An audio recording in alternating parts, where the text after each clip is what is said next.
afectando nuestras generaciones. Es el tema de nuestra predicación. Una vieja historia cuenta que cuando Dios se dispuso a crear el mundo, una vez que había terminado todo su trabajo, se dedicó entonces posteriormente a darle forma a los animales. Se dice que entonces Dios llamó al burro y le dijo al burro: burro serás y trabajarás incansablemente de sol a sol cargando sacos, no tendrás inteligencia y vivirás 50 años. El burro le incomodó saber que tendría 50 años como burro y le dijo a Dios que le parecía que eso era mucho tiempo. Le dijo: yo prefiero que tú me permitas vivir únicamente 25 años y para mí será suficiente vivir 25 años como burro. Y el mono le dijo: 20 años como mono también para mí es mucho, solamente concédeme vivir 10 años y lo demás yo creo que no será suficiente. Entonces Dios llamó al hombre y le dijo: hombre serás y vivirás 20 años. Y el hombre le dijo a Dios: pero 20 años para mí es muy poco. ¿Por qué no hacemos una cosa? ¿Por qué no me das los 25 años que despreció el burro, los 15 años que no quiso el perro y los 10 años que el mono no quiere? Y así podré vivir un poquito más. Dios le concedió eso y se dice que a partir de ese momento el ser humano, el hombre, vive 20 años como hombre, 25 años como burro, trabajando y cargando y haciendo todo lo posible por comprar casa y carro. Pero luego vive los 10 años del perro, cuidando la casa, esperando que no se metan malandros a robar y comiendo lo que le den. Y vive los últimos 10 años del mono, ya cuando está viejo y jubilado, de casa en casa, de rama en rama, haciendo reír a los hijos como si fuera un payaso y a los nietos. Se dice que todo esto y la historia que le acabo de contar quizás manifiesta de forma muy precisa lo que es la transitoriedad de la vida del hombre. Entendemos que nosotros no viviremos más de 90 años, 100 años cuando mucho. Cuando sabemos de alguien que logró trascender a los 100 años, nos preguntamos y nos alegramos y decimos: fulano vivió o fulano tiene 100 años de vida. Porque entendemos que la Biblia nos enseña que el tiempo de vida normal del ser humano, dice el libro de los Salmos, es de 70 años. Y en los más robustos 80. Así que el que aspira a vivir 100 años realmente está aspirando un tiempo bastante bueno en cuanto a lo que sería su existencia sobre la tierra. Pero eso nos refleja y nos hace darnos cuenta que el tiempo de existencia del ser humano es muy transitorio. Nosotros vivimos un tiempo muy corto, porque cuando usted compara 100 años al lado de todo lo que es la existencia del mundo, 100 años es poco. Pero como vivimos 100 años, 90 años, 80 o 70 años, nuestra forma de pensar, nuestra forma de ver las cosas, nuestra forma de actuar está adaptada específicamente a esos 70, 80 o 100 años que tenemos de vida. Y lamentablemente nos cuesta entender a Dios. Nos cuesta entender el principio de Dios. Nos cuesta aceptar la forma en la que Dios piensa. Porque Dios no tiene 100 años de existencia. ¿Sabes cuánto es el tiempo de existencia de Dios? Eterno. Dios mira todo de forma diferente. Dios no mira el mundo como lo vemos nosotros, porque nuestra forma de ver el mundo es transitoria. La forma en la que Dios ve el mundo es una forma eterna. Dios trasciende a los 100 años que tú y yo podemos tener. Dios está presente en la vida del hombre desde que lo creó hasta el día de hoy. Así que podrá imaginarse de qué forma piensa Dios. Cuando entendí algunas cosas que le voy a compartir, créame que cambié mucho mi manera de pensar. Me hizo entender algunas cosas que quiero compartirle a usted. Y quiero que usted vea algunas citas bíblicas en donde podemos darnos cuenta la forma en la que Dios está tratando de resolver los problemas y de mirar la condición del hombre. Por ejemplo, el libro de Éxodo capítulo 20, cuando Dios le entrega las leyes al hombre, comienza a decirle todo lo que tendría que ser. Pero luego le dice al hombre en los primeros versículos que no se postraría ni tendría imágenes delante de él. Miren lo que le dice: porque yo soy el Señor tu Dios, que visito la maldad de los padres sobre los hijos. Miren lo que dice: hasta la tercera y cuarta generación. ¿Cómo mira Dios el trato que tiene con los hombres? Nunca olvide lo que le voy a decir. Dios mira su trato con el hombre de forma generacional. Porque Dios lo mira generacional? Porque Dios es un Dios eterno. Dios no puede limitarse a mirar o a tratar con el hombre de forma transitoria. El trato de Dios con el hombre es generacional. Encontramos un pasaje en el libro de Levíticos capítulo 10 versículo 9, donde Dios le entrega un estatuto y dice: este estatuto que te entrego hoy será por vuestras generaciones. El Salmo capítulo 8 versículo 1 habla acerca de la fidelidad de Dios, y el salmista decía: cantaré de tu fidelidad, oiga esto, de generación en generación. Y el Salmo 91:1 dice: Señor, tú nos has sido refugio de generación en generación. Quiero que usted se dé cuenta que cuando yo comencé a analizar lo que quiero compartirle, busqué muchas referencias bíblicas y había demasiado. Conseguí mucho donde Dios habla acerca del trato que tiene con el hombre de forma generacional. Dios me escogió a mí para bendecirme, pero en el momento que Dios me ve, Dios no ve a Gustavo Moros. ¿Sabe a quién ve Dios? Dios ve a Gustavo Moros y a las generaciones posteriores que vendrán después de mí. Si Cristo no viene en los próximos años, créame que todo no va a terminar con los 80, 90 o 100 años que yo logré vivir. Dios tiene un plan y un propósito conmigo y con mis generaciones. Como yo no pienso así, como esa no es mi forma de pensar, cómo trabajamos, cómo actuamos y cómo vivimos nosotros en la actualidad. Vivimos por nuestros 80 años, vivimos por el tiempo de existencia que nos corresponde, vivimos por el lapso de tiempo que tendremos que enfrentar. Y quizás esta ha sido una de las dificultades más graves que ha afectado el desarrollo y el crecimiento de los seres humanos. Yo quiero compartirle 3 referencias bíblicas. Son nuestros 3 puntos, son nuestros 3 encabezados que yo quisiera dirigirle en este día. Y quiero compartir la primera hablándoles de un hombre que no entendió esto. Y por no entenderlo, óigame bien, Dios no podía tener planes con él. Libro de Romanos capítulo 9 versículo 13. Y va a conseguir un versículo que intentaré explicarlo, aunque no tiene que ver con nuestra predicación, pero de forma muy somera y rápida intentaré explicarla, porque el versículo no tiene que ver, sin embargo nos introduce a nuestro primer punto. El primer punto lo titulé o le coloqué: uno que le negó a sus generaciones. Voy a hablar de uno que le negó a sus generaciones. Romanos 9:13 dice así. Si usted ya lo encontró, se va a dar cuenta que la referencia que tiene allí en su Biblia es esta. A Jacob, ¿qué hizo Dios con Jacob? Amó. Y a Esaú, aborrecí.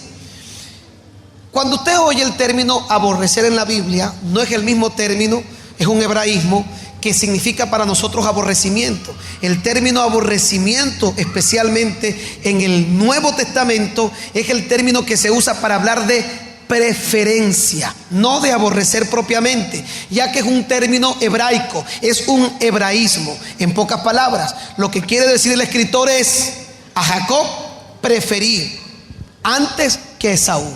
Y viene la pregunta: ¿qué puede hacer que en la mente de Dios prefiera a una persona antes que a otra? Rechace a uno y diga: no puedo tener un trato contigo, no puedo bendecirte a ti, no puedo darte promesas a ti como se las voy a dar a esta otra persona. ¿Será que Dios mira al hombre como nosotros lo hacemos? Y cuando pensamos regularmente en cómo mira el hombre a los hombres, ¿cuál es la forma en la que nosotros etiquetamos, cuestionamos o elaboramos un formato? Bueno, sencillo: por el estatus social, por la apariencia física, por el conocimiento intelectual que pueda tener una persona. Sin embargo, Dios le dice a Samuel, cuando va a ungir a David por rey, le dice: no mires a su estatura. Es lo que yo siempre digo. Ahora que estaba en Maracaibo, lo compartía en un taller que estuve dando el fin de semana a un grupo de iglesias, y yo le decía a los hermanos, ese versículo que Dios le dio a Samuel, me parece que fue el mismo que Dios le tuvo que haber revelado a mi esposa para que se casara conmigo. Porque Dios le dijo a Samuel esto: no mires a su estatura, ni a lo hermoso de su parecer, porque yo desecho todo esto. Porque yo no miro lo que mira el hombre, yo miro el corazón. Y a lo mejor mi esposa estaba pensando si decirme sí o si decirme no, y yo creo, muy convencido estoy, que tuvo que leer este versículo bíblico para decidirse y darme un sí. Sin embargo, ese versículo dice la forma en la que Dios mira, muy distinta a la forma en la que nosotros miramos al hombre. ¿Cómo mira el hombre? Superficialmente. Yo solamente puedo ver lo que usted es delante de mis ojos, pero yo no sé lo que hay en su corazón. Yo no sé lo que hay en su pensamiento. Yo no sé qué puede estar pensando usted en este momento, pero algo sí les voy a decir. Dios sabe lo que hay en tu corazón en esta hora. Dios sabe lo que tú estás pensando en este momento. Dios entiende las intenciones, inclusive las intenciones más profundas que hay en tu corazón. Y como Dios lo entiende, jamás Dios podrá pesar al hombre como el hombre lo pesa. Entonces nos damos cuenta que Dios dice que rechazó a Esaú y prefirió a Jacob. ¿Pero por qué? ¿Qué vio Dios en Jacob que no tenía Esaú? Yo voy a invitarles a buscar, y hágalo por favor conmigo, porque aquí comienza lo verdaderamente bueno para todos ustedes.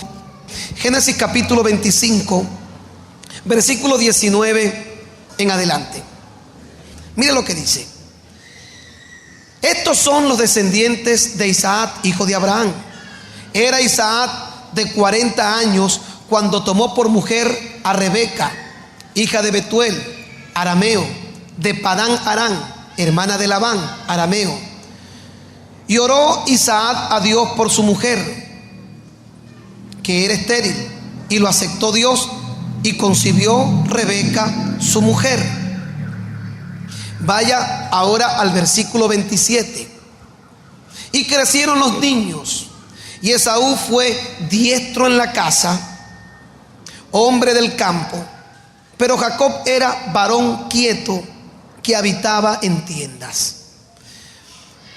Esaú era quizás el que daba la cara por la familia.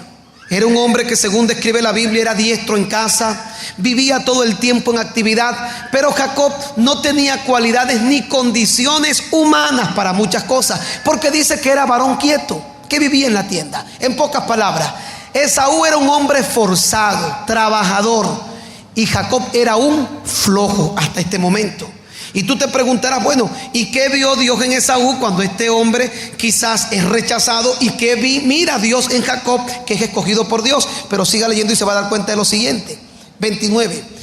Y guisó Jacob un potaje, y volviendo Esaú del campo cansado, dijo a Jacob: te ruego que me des de comer de este guiso rojo, pues estoy muy cansado. Por tanto fue llamado su nombre Edom. Y Jacob respondió: véndeme en este día tu primogenitura. Oiga esto. Entonces dijo Esaú: he aquí yo me voy a morir, ¿para qué pues me servirá la primogenitura?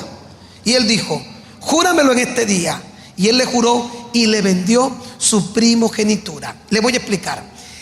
La primogenitura era el derecho generacional que tú recibías a través de una dinastía bajo una promesa para que tú te convirtieras en la línea de bendición por promesa que vendría debajo de ti.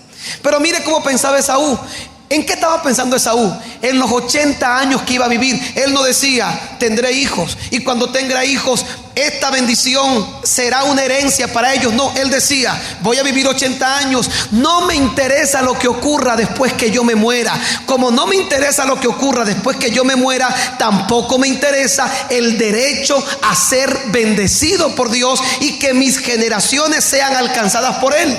Y Dios sencillamente pensó una cosa. Dios dijo: lo amo, lo quiero, pero no me interesa dentro de mis planes. Porque cuando una persona le niega a sus generaciones el derecho a ser bendecido, óigame bien, no puede ser un prospecto para los planes de Dios. Porque Dios no piensa como los hombres. Los hombres pensamos en etapas, en el tiempo que vivimos.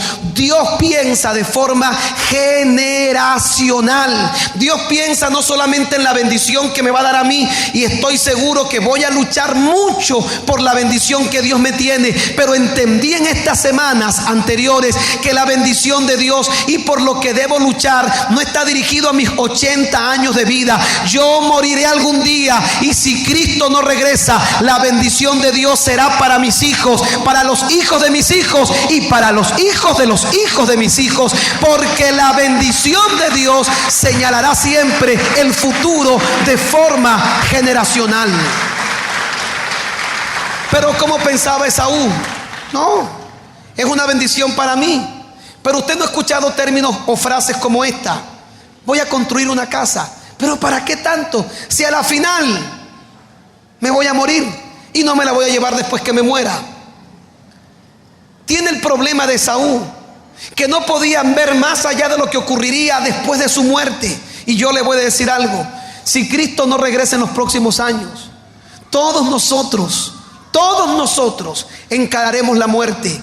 Pero toda nuestra bendición, si hoy entendemos esta palabra, no morirá con mi muerte, sino que será una bendición generacional que trascenderá a través del tiempo y que bendecirá naciones enteras en el nombre poderoso de nuestro Señor Jesucristo. Pensar diferente sería pensar como Esaú. Esaú tenía una mentalidad mediocre. Nunca jamás había pensado en mis hijos como lo hice estas semanas anteriores. Siempre había visto que yo tenía que luchar por mi iglesia, tenía que luchar por mi ministerio, tenía que luchar por la bendición que Dios me había entregado hoy. Y me di cuenta que es la razón por la que quizás Dios no me tome en cuenta en sus planes, porque solamente hasta hacía unas semanas había pensado en la vida que Dios me había dado y en los 80 años que tenía. Pero esta semana entendí que yo estaba mirando las cosas como Esaú, pero Dios no podía contar con Esaú, porque Dios decía: cuando Esaú se muera, yo no me voy a morir. Cuando Esaú muera, yo seguiré siendo Dios y seguiré buscando a alguien en quien bendecir. Y si él no entiende que mi bendición tiene que ser para sus generaciones, definitivamente Esaú no me interesa, no puede ser parte de mis planes, no puede estar dentro de lo que yo he edificado como un programa para los hombres. A lo mejor tú me estás escuchando y tú dirás: pastor, esa predicación no es para mí, yo no tengo hijos. Pero te voy a hacer una pregunta: ¿piensas tenerlos? Esta predicación es para ti. Entender que el pensamiento de mediocridad gira en torno a mi tiempo transitorio y no en torno a lo que debería ser la eternidad generacional de Dios. Si usted se da cuenta, la promesa que Dios le hace a Abraham, ¿cuál fue? Te bendeciré y serás de bendición. ¿A quién? ¿A quién le prometió Dios a Abraham que sería de bendición? En ti, Abraham, serán benditas todas las naciones de la tierra. ¿Sabe por qué Dios le decía eso a Abraham? ¿Sabe por qué Dios le planteaba eso? Porque Dios sabía que Abraham algún día moriría. Y créame, Abraham no tuvo una gran descendencia en vida, no la vio con sus ojos, pero Abraham tenía un hijo y él sabía que en sus hijos Dios cumpliría su promesa. Él entendía que no importaba si esa promesa lo alcanzaba para su tiempo de vida. Él decía: todo lo que estoy haciendo, a lo mejor yo no lo vea con mis ojos, pero los hijos de mis hijos y mis hijos verán la gloria de Dios, porque en mis lomos estarán las bendiciones que bendecirán naciones enteras. Hoy le estoy hablando a mucha gente que hoy va a entender que hoy Dios desea bendecirte, pero más allá de la bendición que Dios tiene reservada para ti, hay una bendición que Dios hoy quiere preparar en ti para tus hijos, porque en ti serán benditas muchas naciones del mundo entero, porque Dios levantará hombres y mujeres de esta generación que serán luz no para Venezuela, serán luz y sanidad a las naciones, porque hoy nosotros entendemos el poder generacional que Dios tiene destinado en el programa para cada uno de nosotros. ¿Cuántos creen que hay una bendición generacional para nosotros en este día? Eso significa que hoy debo comenzar a ver a mis hijos diferente. Hoy debo comenzar a ver a mis hijos distintos como los había visto. Y aún le voy a decir más: hoy debo comenzar a querer tener más hijos también. Bueno, No lo tome tampoco tan literal, ¿no? Usted me entiende. A veces tenemos un pensamiento materialista. Y óigame bien, en algún momento has pensado en divorciarte. Pero te quiero decir algo. Todas las decisiones, óyeme esto, es muy importante. Todas las decisiones que tomes en esta vida, para bien o para mal, va a afectar tus generaciones futuras. Me voy a divorciar. No aguanto ni soporto vivir más con esta mujer. Hasta aquí llegó todo. Ese divorcio va a afectar tus generaciones. Decisiones incorrectas, un acto de infidelidad, una canita al aire, una noche de aventura, dentro del esquema espiritual, afecta a nuestras generaciones.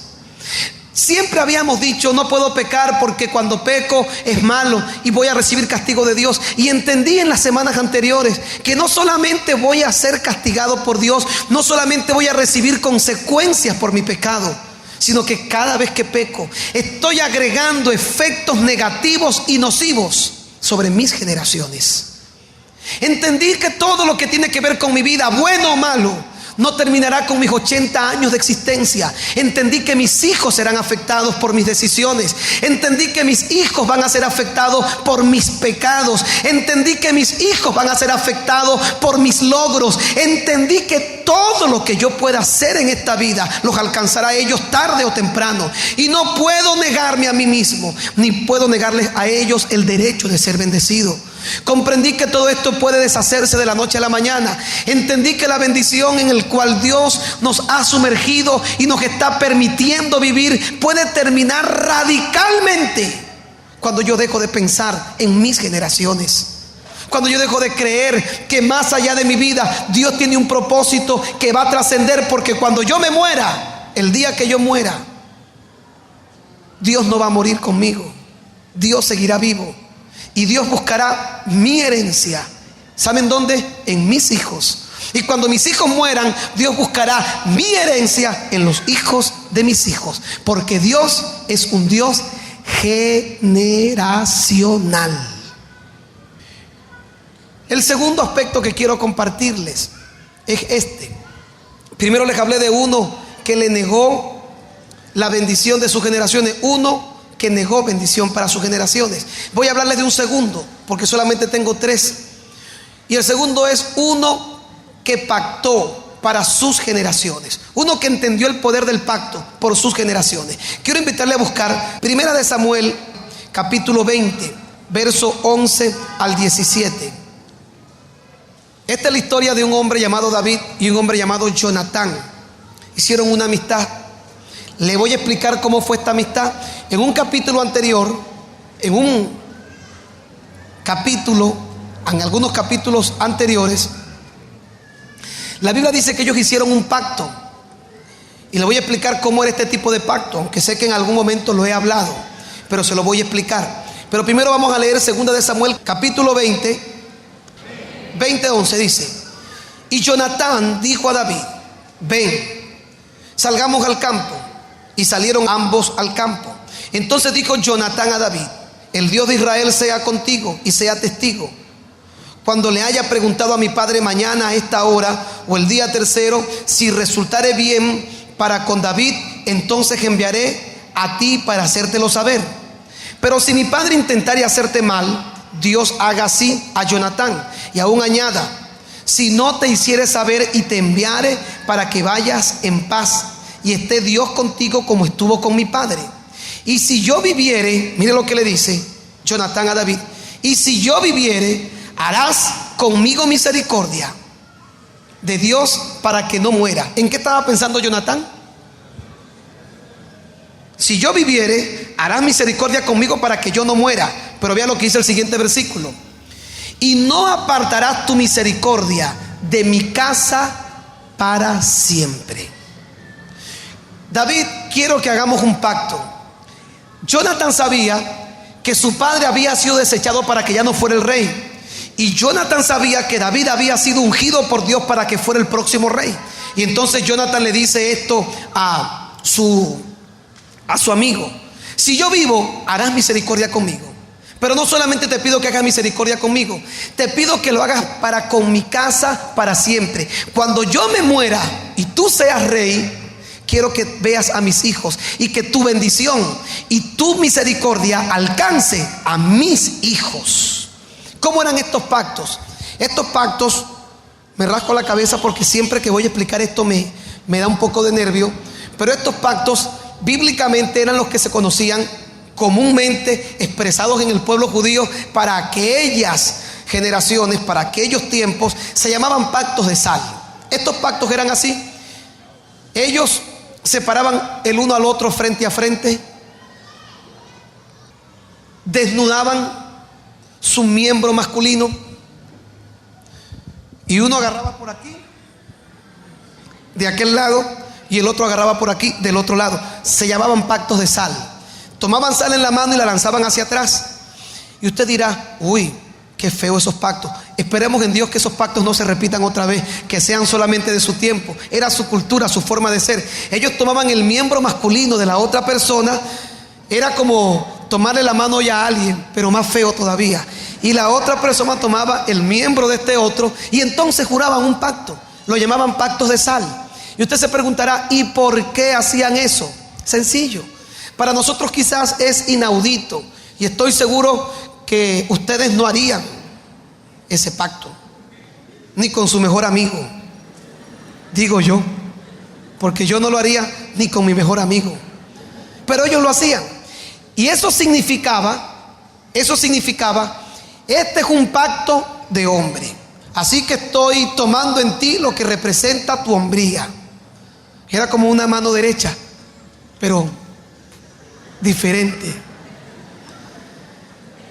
Y ese pacto también significaba, usted recuerda que los orientales tenían el hábito de honrar los símbolos fálicos. Por eso usted ve que los obeliscos no son occidentales, los obeliscos provienen de los países orientales, de los árabes, de esta gente. Ellos tenían cierto respeto hacia los símbolos fálicos porque ellos creían que en el miembro viril masculino del hombre estaba la vida, porque de allí provenía la vida. Entonces ellos tenían cierta veneración, cierto respeto hacia lo que se llaman símbolos fálicos. Y usted verá un obelisco tan bonito, el obelisco de la Plaza Altamira, y los obeliscos no representan otra cosa más que el miembro masculino viril del hombre. Y viene y proviene de estos países orientales, en donde había cierto culto y cierto respeto hacia todo esto. Pero cuando este tipo de pactos se hacían en aquel tiempo, no solamente indicaba que era un pacto de hombres, indicaba que era un pacto que se hacía por generaciones. En pocas palabras, todo lo que salga de aquí tiene el mismo pacto que hoy tú y yo tenemos. No sé si logro explicarme lo que les quiero decir. Y por eso ellos lo hacían. Era la forma en la que ellos veían los pactos. Estos se llamaban pactos de sal. ¿Qué ocurría con un pacto de sal? Ellos venían y entonces cumplían el pacto. Y sabían que el pacto de sal no solamente era para ellos mientras estaban vivos. El pacto de sal perseguía y cumplía el propósito de que al ellos morir debían cumplir la promesa que habían hecho como un pacto, no solamente a ellos, sino a las generaciones siguientes que pudieran haber. ¿Qué ocurrió cuando el tiempo pasó? Saúl murió, todos conocemos la historia. Y Jonatán murió. Pero David era un hombre que entendía el poder de las generaciones. Era un hombre que más que entenderlo, lo conocía, aunque al final de sus tiempos perdió muchas cosas. Y ahora yo le voy a invitar que usted busque 2 de Samuel, versículo 9. Y déjalo abierto, no lo lea porque quizás no tengamos tiempo para hacerlo. En 2 de Samuel, capítulo 9, va a conseguir que David llama a uno de sus criados y le dice: ¿ha quedado alguno de la casa de Saúl a quien haga yo misericordia por amor de quién? De Jonatán. ¿Qué recordaba David? El pacto. Él recordaba que Jonatán le había obligado a pactar, no solamente por la vida de él. Jonatán le había obligado a pactar para sus generaciones. Después que yo me muera, David, y tú seas rey, tú no solamente harás misericordia conmigo, tú harás misericordia con mis hijos, pero también harás misericordia con los hijos de mis hijos y con los hijos de mis hijos. Le voy a contar lo que ocurrió. David se entera que había un muchacho llamado Mefiboset, que era hijo de Jonathan. Y entonces David dijo: ¿hay todavía alguno a quien yo no haya hecho misericordia de la casa de Saúl por amor al pacto que hice con Jonathan? Y dice la Biblia que el criado le dijo: sí, queda uno, se llama Mefiboset, vive en un lugar llamado Lodebal. Lodebal era un lugar de indigencia, era un lugar de gente pobre, era un lugar en donde vivían las personas que no tenían la posibilidad de tener ciertos recursos durante todo el tiempo de su existencia. Lodebal era un lugar destinado para la gente de clase baja. Dice la escritura que David mandó a buscar a Mefiboset. Y yo me imagino a David diciendo dentro de su casa: tengo que arreglarlo todo, porque hoy vendrá a mi casa Mefiboset, el hijo de Jonathan, el descendiente de David. David entendía que él estaba en el trono porque Dios lo había puesto, pero bajo un derecho de dinastía. ¿Sabe quién debería estar en el trono? Mefiboset, no era David. Y David dijo: limpien los pisos, arreglen la cortina, preparen la mesa, pongan los clavos que faltan en las paredes. Hoy vendrá el hijo del rey a mi casa. El hombre que debería estar sentado en el trono vendrá a visitarme y voy a hacer misericordia con él. Dice la Biblia que mientras él arreglaba todo, había un criado que estaba allá. Pero lo que David ignoraba era que Mefiboset, cuando era pequeño, había caído de los brazos de una persona y se había lisiado los pies. Y Mefiboset era un hombre lisiado, un hombre que no podía caminar. La misma expresión que usa Mefiboset de sí mismo era que él se sentía como un perro moribundo. Y entonces David lo prepara todo. Sus criados limpian el piso, sus criados arreglan las cortinas. Él decía: arreglen cada lugar del palacio. Hoy vendrá Mefiboset a mi casa. Quiero que vea el trono que pertenecía a su abuelo y que vean que yo estoy sentado en él y que él pudo haberlo ocupado. Todo lo preparó. Y mientras los músicos estaban allí esperando el momento para tocar el día en el que Mefiboset llegara y arreglarlo todo, la puerta sonó. Y al sonar la puerta, había un hombre que tenía un cúmulo de carne en sus brazos, todo cubierto. Y cuando David abre la puerta, Mefiboset es lanzado al piso. No podía caminar. Era pura carne, pura carne. Y la pregunta de David fue esta: ¿tú eres Mefiboset? Y Mefiboset le dice: yo soy el siervo de mi señor el rey. Pienso en la historia y me doy cuenta que David lo llevó, lo sentó en la mesa, comió esa noche con él. Y dice la Biblia que le dijo a su criado: tú trabajarás la tierra de Saúl, porque todo lo que fue de Saúl ahora es tuyo. Pero Mefiboset nunca más volverá a trabajar, nunca más volverá a padecer, porque desde hoy Mefiboset vivirá en el palacio y se sentará con el rey en la mesa. ¿Sabe por qué lo hizo David? Porque David entendía el poder generacional que había en los pactos. David entendía que cuando Dios bendecía a un hombre y cuando la misericordia alcanzaba a un hombre, no era para él, era para sus generaciones. Y durante todo el tiempo de vida de David, Mefiboset se sentó en la mesa. ¿Sabe por qué lo hizo? Porque hubo un hombre que creyó en el pacto para sus hijos. Hubo un hombre que pensó en el futuro. Y ¿sabe algo? Hoy quiero invitarte a que tú seas parte del programa de Dios, a que tú puedas permitir que los ojos de Dios se fijen sobre ti y digan: tengo un programa con ese hombre o esa mujer, la voy a involucrar en mi programa, porque ellos no están pensando en sus años, ellos están pensando en sus generaciones. A lo mejor nunca habías pensado cuál sería el nombre de tus nietos, porque ni siquiera tienes nietos o bisnietos, pero yo te invito hoy a que pienses no solamente en tus hijos, a que pienses en tus nietos, en tus bisnietos, porque si hoy lo haces así, Dios te va a incluir en el programa de bendición para esta nación, para esta ciudad, para tu vida, para tus generaciones, por todo el tiempo de nuestra existencia. Quiero concluir con el último punto. Primero le hablé de uno que le negó a sus generaciones. Le hablé de uno que pactó para sus generaciones. Y le voy a hablar del último. Le voy a hablar de uno que vio demasiado tarde sus generaciones. Uno que vio demasiado tarde sus generaciones. Solamente una cita bíblica para explicar este último punto. Segunda de Samuel 18, versículos 32 y 33. El rey entonces dijo al etíope: ¿el joven Absalón está bien?, preguntó. Y el etíope respondió: como aquel joven sean los enemigos de mi señor el rey, y todos los que se levantan contra ti para mal.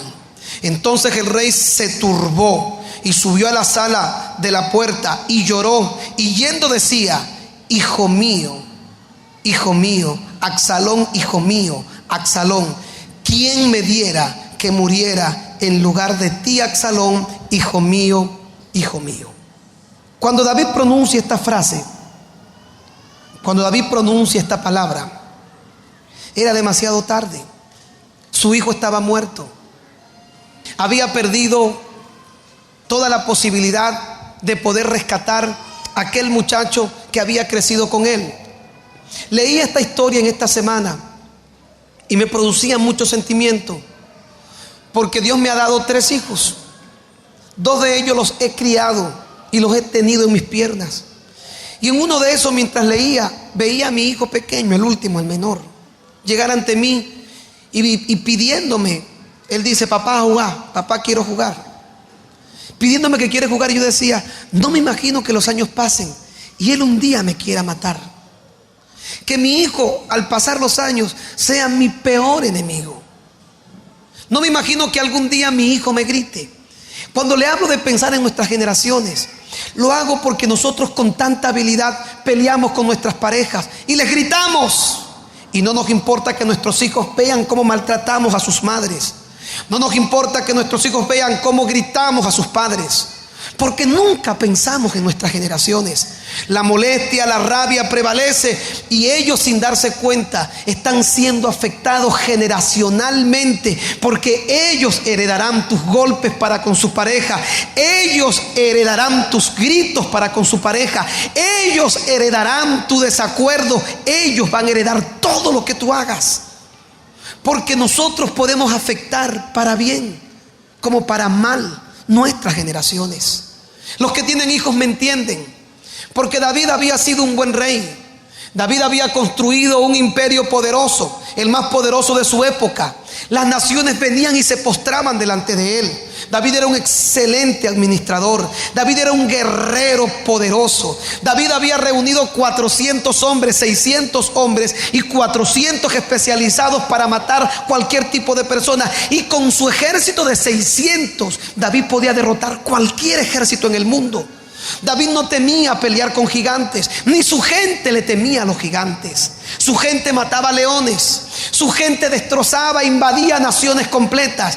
David no se le permitió construirle casa a Dios, porque era un hombre que había derramado mucha sangre, porque era un guerrero poderoso.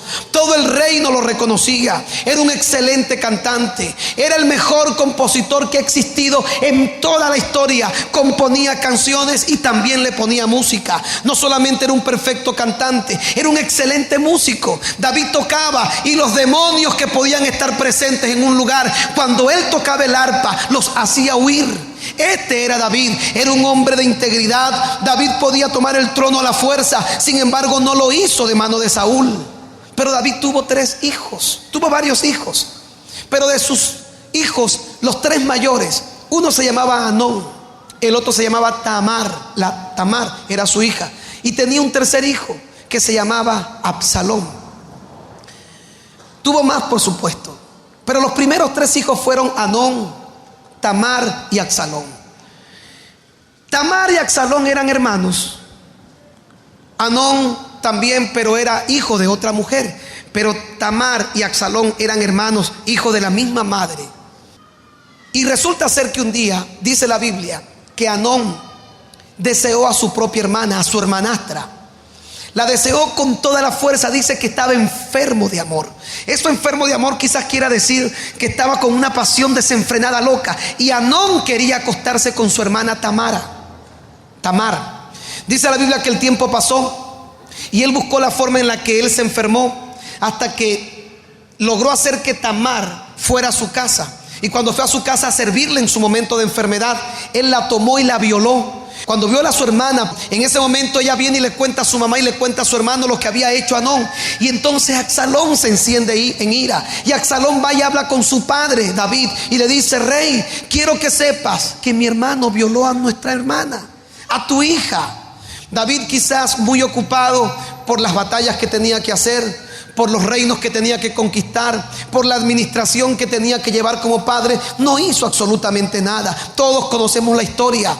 Y Absalón durante 24 meses, durante 2 años, esperó que su padre hiciera justicia con su hija, hiciera justicia con la violación que había hecho su hijo mayor. La ley decía cuál debería ser la actitud que debería tomar alguien contra un violador. Y a lo mejor David no debía matarlo, pero por lo menos debía con justicia censurar lo que había hecho su hijo.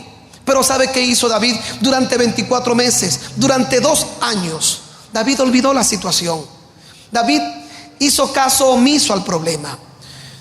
Dice que cuando Absalón se dio cuenta después de 2 años que el rey no tenía la disposición a resolver el problema, mandó a hacer una fiesta y se aseguró que Amnón estuviera en su fiesta. Le dijo a David: quiero que estés en mi fiesta y que todos mis hermanos vayan a mi fiesta. Le pagó un sicario y en medio de la fiesta uno mató a su hermano Amnón. David lo supo. Y cuando David supo que Absalón había mandado a matar a su propio hermano, inmediatamente su sentido de justicia se levantó, cosa que no había hecho cuando Amnón había violado a su hermana. Y entonces desterró a Absalón del reino. Y Absalón durante 3 años vivió fuera del reino.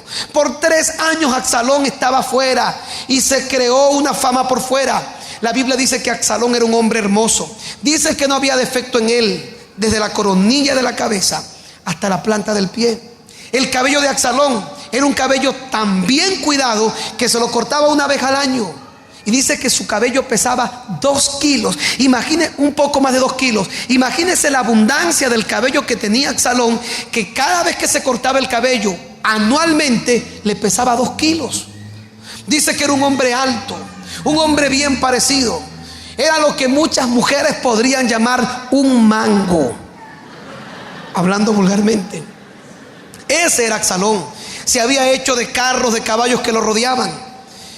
Y cuando pasaron los 3 años, David estaba triste porque estaba muy ocupado, pero David esperaba a su hijo. David quería a su hijo Absalón y un día lo hizo volver a la casa. Y Joab le dijo: rey, sé que estás triste por tu hijo. ¿Por qué no haces algo? ¿Por qué no das orden para que Absalón vuelva otra vez al reino? Para que Absalón regrese nuevamente al palacio. Y él lo preparó todo. Y él dijo: Absalón volverá, pero nunca más volverá a ver mi rostro. Absalón volvió al reino. Y por 2 años, dice la Biblia, que Absalón venía al palacio, hacían fiestas, invitaban naciones, reyes de otros países. Y a Absalón no se le tenía permitido entrar a la presencia del rey. Por 2 años David no vio a su hijo, hasta que finalmente un día tuvo la opción, porque era su hijo, y decidió verlo. Pero ya era demasiado tarde. Cuando David pensó en sus generaciones, era demasiado tarde. El veneno había invadido el corazón de su hijo. Tenía el resentimiento porque su padre no había hecho nada cuando su hermano había violado a su hermana. Se sentía mal porque él decía: no solamente no hizo nada, cuando yo hice justicia, a mí me desterró. Y al llegar me mantuvo durante 2 años fuera de mi casa. El veneno estaba invadiendo el corazón de Absalón. Y Absalón entonces se paraba en las afueras del reino y empezaba a hablar mal de su propio padre. Hasta que dice la escritura que levantó un ejército tan grande que David tembló. Era el único que hizo temblar a David. David jamás tembló ante el gigante Goliat. David no tembló cuando Saúl lo persiguió. David jamás tembló cuando se enfrentó a grandes naciones. Pero cuando su hijo Absalón, el hijo de su generación inmediata, se levantó en su contra, David no sabía qué hacer. Le voy a comentar. No sé quién siendo padre puede entenderlo, pero cuando yo veo a mis hijos y veo la historia de David, digo: qué fracaso. El hombre conforme al corazón de Dios, el hombre que estaba en el palacio y que componía salmos hermosos a Dios, tenía un problema con su generación. Su hijo quería matarlo. El deseo de Absalón era matar a su padre, quitarle el reino. Así que se hizo una gran batalla en los montes. Y llegaron los soldados de David y le dijeron: no irás a la batalla, porque no queremos que te encuentres con Absalón. Las razones eran varias. Una, ellos sabían que si David iba a la batalla, no terminaría, porque él tendría misericordia de su hijo. Y la segunda, sabía que Absalón y los que estaban con él procederían a buscar la muerte de David. David se quedó en el palacio. Dice la Biblia que comenzó aquella gran batalla en los montes. Mataron 20,000 personas, murieron 20,000 personas en los montes, hasta que finalmente, después de toda aquella tarde, la batalla comenzó a ceder y los siervos de David que habían huido ahora retomaban otra vez el trono y volvían al palacio. Estaban ganando la batalla y Absalón, el hijo del rey, comenzó a huir encaramado en una mula. Había entrado en un carruaje, en un carro de guerra, pero ahora huía de ellos en una mula. Y cuando huía, dice la Biblia que su cabellera tan gloriosa, su cabellera que le había dado fama, se agarró de un árbol y él quedó guindado entre el cielo y la tierra. Hubo un hombre que vio a Absalón y lo reconoció. Era fácil reconocer a Absalón. Todos sabían quién era Absalón. Y cuando lo vio dijo: es el hijo del rey. Y fue corriendo y le dijo a Joab: ahí está el hijo del rey. Y Joab le dijo: ¿y por qué no lo mataste? No lo puedo matar porque el rey dio orden. Y todos lo escuchamos cuando él dijo que no le hicieran nada a su hijo. El rey tenía un problema de culpa. Él decía: mi hijo es lo que es por lo que yo hice con él. Él está actuando como actúa por como yo fui con él. Él no es culpable de lo que está haciendo. Yo no fui el padre que mi hijo hubiera querido. Yo no atendí mi generación. Yo no fui el hombre que él quería que yo fuera. Y entonces Joab le dijo: ¿dónde está? Y fue y tomó 3 lanzas y las clavó en Absalón. La tarde terminaba y el rey estaba en el palacio y decía: tráiganme agua. El rey no cesaba de tomar agua. Estaba nervioso. No le interesaba la batalla. No le importaba quién había ganado. Solo le importaba una cosa al rey: la vida de su hijo Absalón. Sabía que él era el culpable de todo lo que estaba pasando. Toda la tarde, yo no sé a cuánto les ha ocurrido que cuando uno espera una noticia, uno quiere que el tiempo pase rápido. ¿Usted se acuerda cuando vienen estos famosos juegos y no los podemos ver por alguna razón? En la final entre los Tigres y el Caracas, yo estaba predicando y estaba en el culto y a cada rato preguntaba: ¿qué sabes del juego? Y uno está pendiente de qué ocurrió afuera. Y uno de repente está pendiente de lo que está haciendo, pero uno dice: ojalá el tiempo pase. Cuando vienen las elecciones, cuando vengan las elecciones, el mismo sentimiento que tenemos algunos hasta que dan los escrutinios. Dígame ahora, cuando vinieron las elecciones de gobernadores, yo creo que eran la 1 de la mañana cuando dieron los primeros escrutinios. Y uno no se podía dormir. Uno decía: no, hasta que no sepa quién ganó no me puedo dormir. Y así estaba David. Hasta que no sepa qué pasó, no puedo dormir. Se acostaba y el sueño no venía porque estaba aquí en la cabeza: Absalón está en la batalla. Ya finalizando la tarde, vino un etíope y dijo: todos los enemigos del rey, sean como Absalón, mueran. Y David lo entendió y dijo: mi hijo está muerto. Pegó un grito desgarrador, se escuchó en todo el palacio. Y decía Absalón con un grito profundo que le salía del corazón, el grito de un padre. ¿Cuántos han perdido un hijo? No lo sé, pero quien no lo ha perdido, imagínese el día que te dicen: tu hijo está muerto. Y aquel grito desgarrador salía de lo profundo del corazón de David, que decía: Absalón, Absalón, hijo mío, ¿quién me diera morir en tu lugar? Pero era demasiado tarde. Ya no podía hacer nada.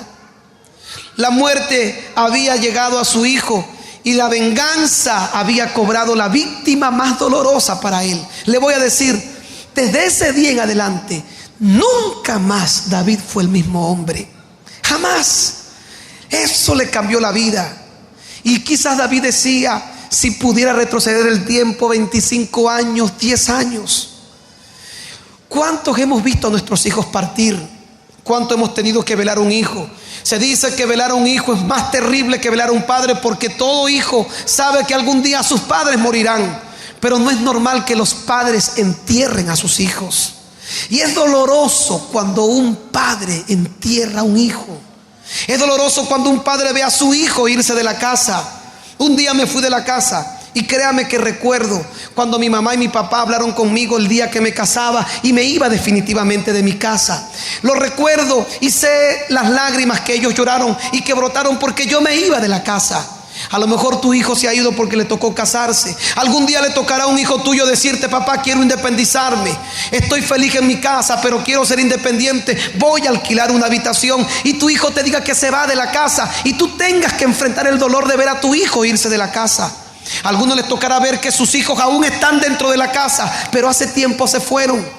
Viven prácticamente encinados en una habitación y no hablan con nadie, solamente el teléfono, sus amigos y el televisor. Y aunque están en la misma cama y habitan en el mismo techo, hace tiempo que nuestros hijos se fueron de la casa. Porque no pensamos en nuestras generaciones, porque lo vimos crecer y creíamos que siempre estarían allí.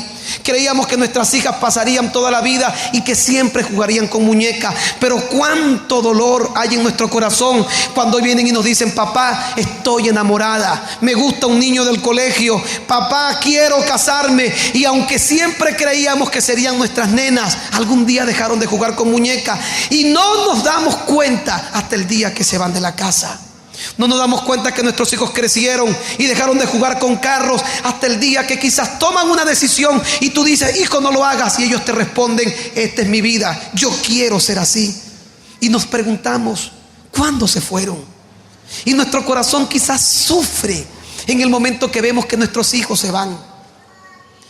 Y David decía: Absalón, hijo mío, ¿quién me diera morir en tu lugar?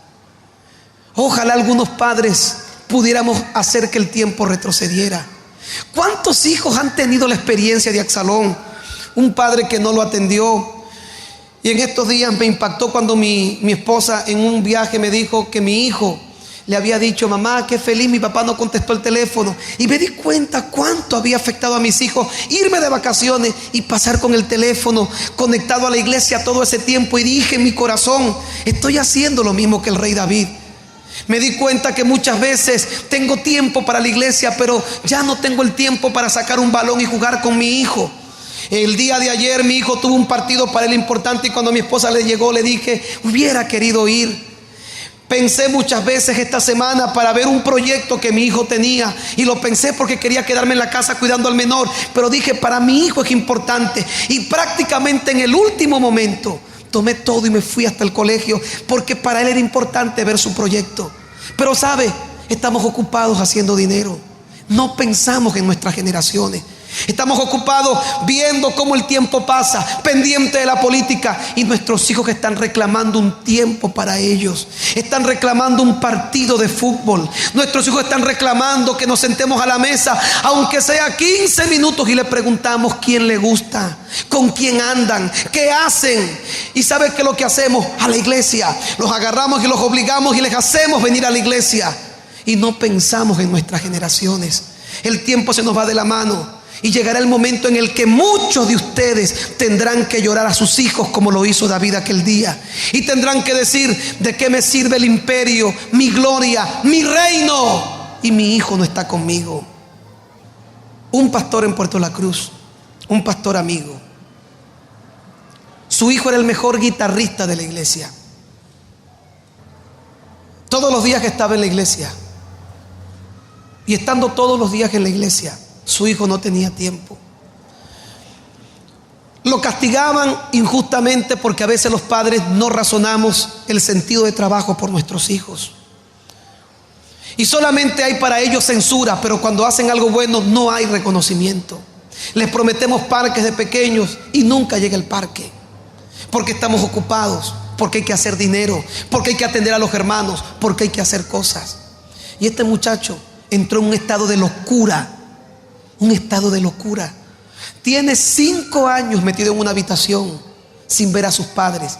Y la última vez que lo vieron fue cuando se mudaron de casa y agarró a golpe a su propio padre.